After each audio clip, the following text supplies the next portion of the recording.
And hello everyone, and thanks for listening into another episode of Checking In on Your Daily Walk. In this show I plan to chat to members of the church to see how they're doing. We'll be hearing personal testimonies of how God has affected our lives and get to know each other a little better. Today I'll be checking in on someone who has been coming to our church for 20 years. It is Chantelle Walmsley. Hello. Hi Chantelle. So Hi. how have you been? How have you been coping in the lockdown? I'd say up and down, probably like everyone else. I think I've managed to stay mostly sane, which is good. Maybe 4 weeks before he died, but he did test negative before he died. So that was hard. That was the hardest part. And so I've been all right, but the hardest thing was that, and not being able to hug my family, and the funeral was difficult. Just things like that, you know, to be close to my family after that. And then apart from that, same as everyone else, just missing friends and family, really. That's the hard thing. Yeah, no, I can imagine. Right. Yeah. Oh. He was 85. He wasn't young, and he did have dementia as well. But so, you know, it had to happen at some point, but it was hard. It was horrible timing, really, because the funeral was just 14 of us, and we were all spaced apart. And so it wasn't how it should have been. We've got a really big family, and so they couldn't come. It's just really extra sad, that. Yeah. But anyway, apart from that, up and down. Homeschooling hasn't been the highlight either. Oh gosh, yeah, because you've got Florence, don't you? She's 5.5. She's in year 1, yeah. Yeah, that's been probably another big challenge. The first lockdown, I was so grateful to teachers by the end of that. I loved them, and I didn't realise how hard they worked. I mean, I only had one person to teach, and that was a challenge. And then, gosh, how do they do a whole class? I just don't know how they do it. Like magicians. I don't know how they do it. And then, and here we are again, doing it again. But I'm lucky. I know I'm lucky as well, because I'm not working, so I'm at home anyway. So some people have to work and then school more than one child as well as working. So I don't know how they do that. Yeah, it's very eye-opening about all the different roles that people fill, and it's just like, so sometimes it can be really overwhelming for taking on that extra role, because even it's something that you're not used to doing, and Florence has so much energy anyway, like she really does. Even in Sunday school I can just remember, and it's just like, yeah. Life is a lively child. She is, but she's lovely. Yeah. She's very lovely, and she likes to do what she likes to do, and not necessarily the schoolwork. But I'm going to try it this time to just do what we can do, because last time it kind of upset me if we didn't do everything we were set. But I think I've got to let go a bit, just try my best and try and make it fun. Yeah, well, it's like my manager says, you can only do a day's work in a day. That's true, isn't it? Yeah, take each day as it comes. Yeah. Right. But has God spoken to you about anything during this time? I think really I've just had to trust God, and I think I've been thinking about I've got to have a lot of faith, got to trust him. This is a really uncertain time, isn't it, for everyone, and it's just, I suppose, an exercising in trust and hope for the future. And it's made me think a lot about people who don't know Jesus. How must they be coping? I can't even imagine how they could cope at this time without having this sort of eternal perspective on things and knowing Jesus. So really, what's he been speaking to me about? Well, this year I intend to read the Bible in 1 year, like I intend to every year. I've started, so reading the Bible more, and just I want to be able to tell other people about him and be used by him, and so I want to hear his voice more. So that's something, and be guided by him and be useful be useful to him, and hopefully lead other people to him somehow. I don't know how, but yeah, I think really.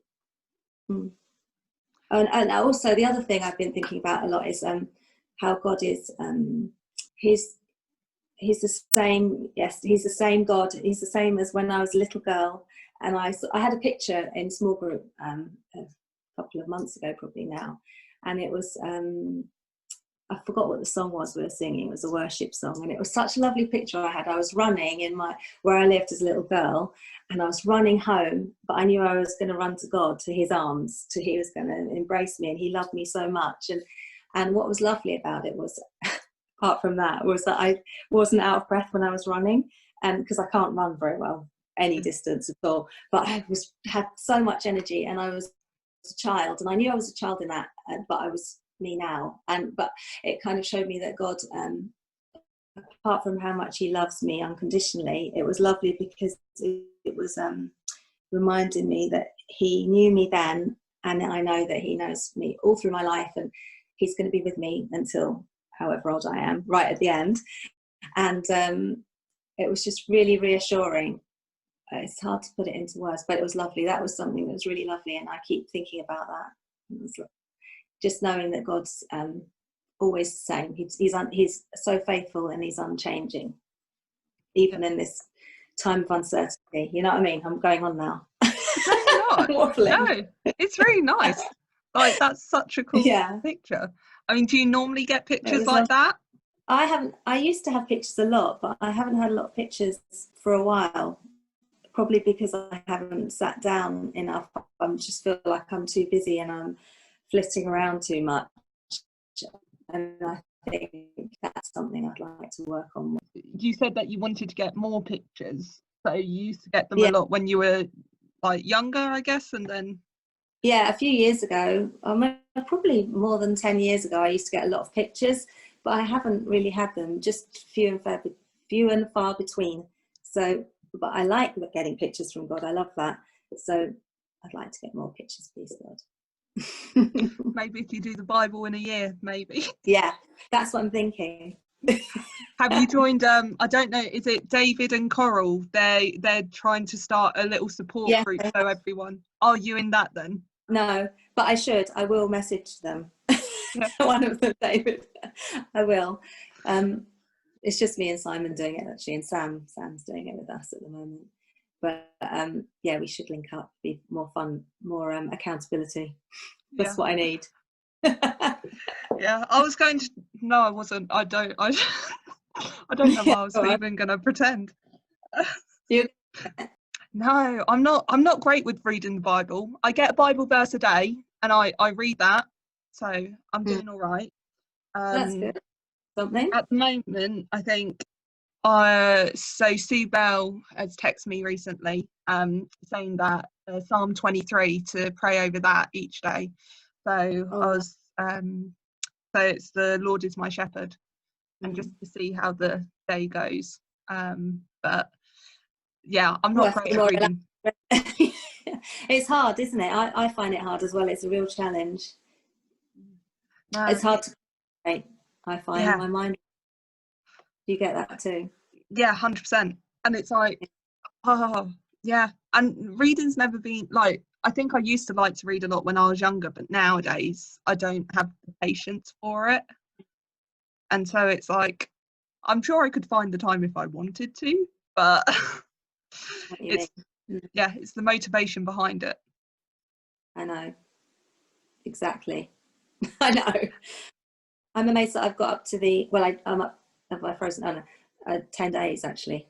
Today's 11, I know, but it's so far. When do you normally give up with it? Or well, I kept it going last year, but I had probably 200 missing days or something like that. So, do you know what I mean? So you were a third of the way through it. You did quite well. Oh, probably not even that. I probably read a lot less than that, to be fair. I don't know, but I just I kept it going, but I kept skipping so many. In the end, I just thought, I'll just read today's. So I've skipped 10, and I'll read today's. Actually, Yeah, Julie was sending me also sending me her Abide link, which is lovely. So it's just a 5-minute listening thing. So I was listening to that a lot of days, not every day as well, but that was nice. Yeah. Have you heard of that? No, what is it? Abide meditation, it's called. And it's just a small little verse and talking about it. It's relaxed, nice. Yeah, I think Linda McCabe sent me, I think it was Lectico 365. Or Yeah. and in the summer when the church was open for prayer, I would go in each day and I would do that. And I was doing it quite well throughout the summer. And then as soon as that stopped, I stopped.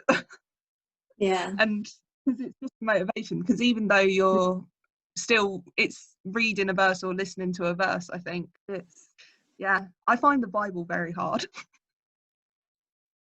I guess. Yes, you're not the only one. Quite difficult. But does God speak to you a lot through the Bible? Well, I don't know really. Probably not. Probably I don't let him. Probably I read it and I don't meditate enough. I think that's probably it. So maybe if I meditated on Psalm 23, something like that, maybe I'd get more speaking. I suppose when I read the Bible, I'll come away with something, and because with the Bible in 1 year, you can make notes at the end. This year, you can make notes at the end. So I've had something to say at the end, but just a couple of words maybe.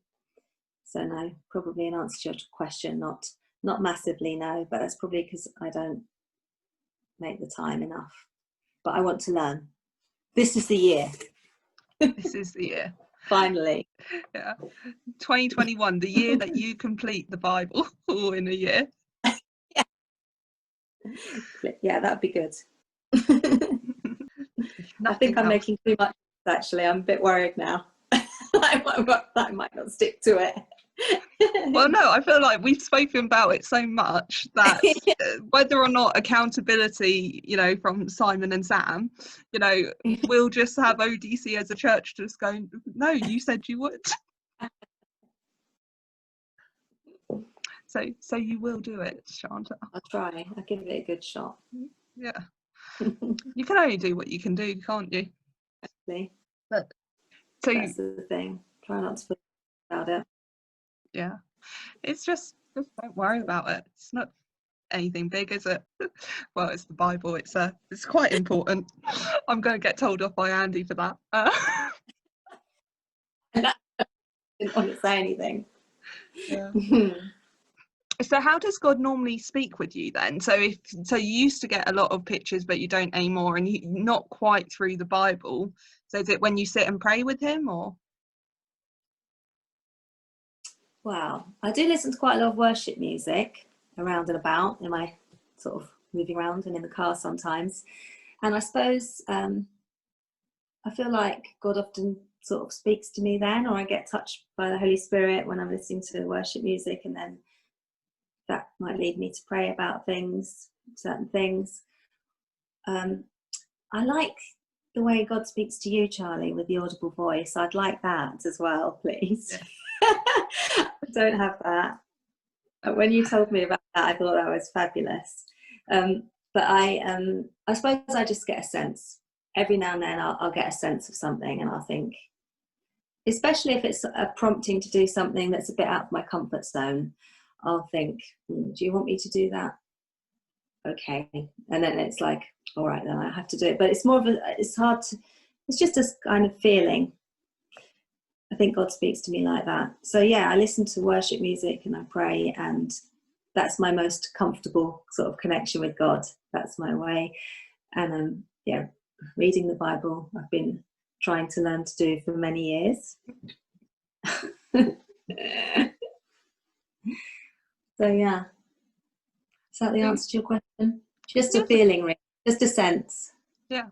Can you think about a time when you had that sense? It's all right.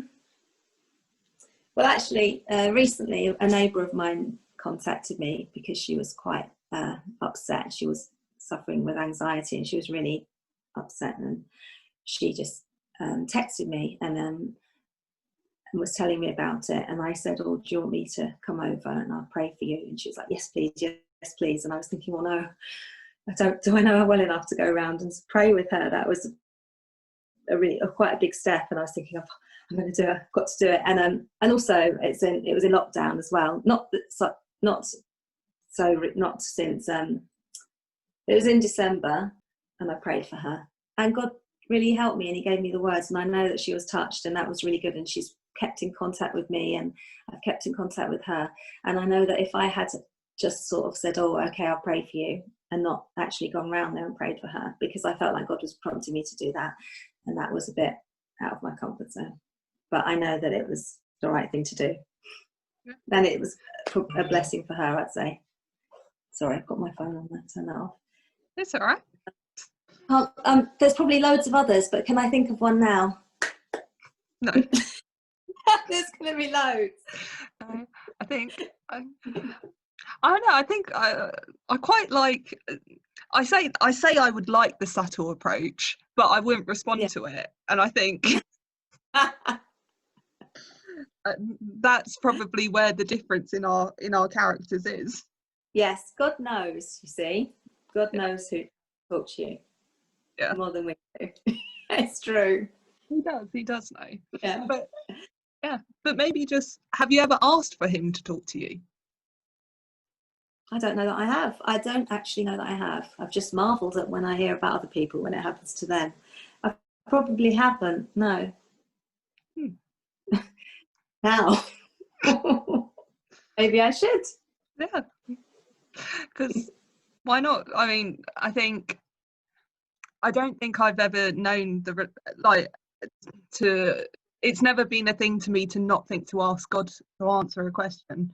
I don't know if that's just because I get the audible response, or but yeah, maybe that'll be the takeaway rather than the Bible in a year. I'll take it all. Yeah, well, thank you so much, Chantelle, for talking with me. Thank you, Charlie. It's lovely to talk to you. Yeah, it was lovely chatting with you. All about me. Yeah. No, it's great. What's about you? That's great. Not very two-way. Sorry. I know, it's brilliant. I get to chat with people and learn a bit more about you, and that's brilliant. Thank you. But yeah, so thank you so much for chatting with me, and we'll see who I'm checking in on next time.